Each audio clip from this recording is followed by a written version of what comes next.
A lot of people sing songs and say, we glorify you, Lord, but they don't know how to do it. How do you glorify God? Number one, your life, the things you do, your actions, the things you do that cause other people to give thanks to God.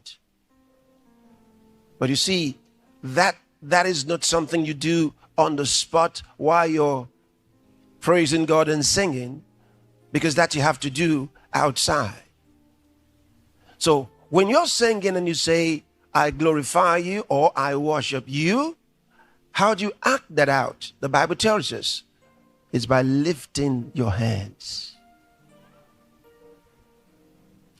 So when you say, I glorify him, you lift your hands. When you say, I worship you, Lord, when you have that in your song, you lift your hands. Otherwise, you'll have to carry out other acts of worship outside that place. Those are based on other things that you do in your daily life. But during the song of praise, that's what you do. You lift your hands. So you observe those moments when words are being uttered in the song to God. I'm going to read the portion I said I'm going to read to you in another translation, and that's the 13th chapter of the book of Hebrews, verse 15, that I quoted to you earlier from the King James Version.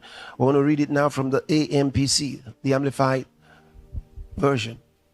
It says, through him, therefore, let us constantly and at all times offer up to God a sacrifice of praise.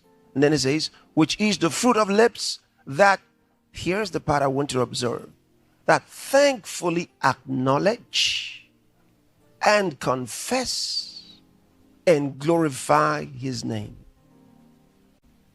Words. What are fruits of lips? Words. What comes out of your lips? Those are words. Words. Words that thankfully acknowledge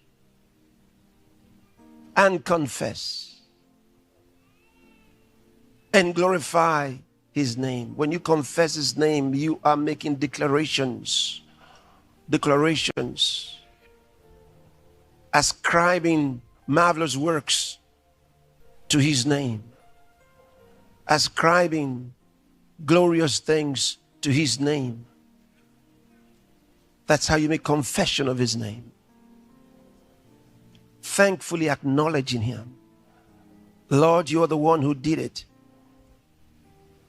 You see, and we've got all these in so many songs we're going to be using today.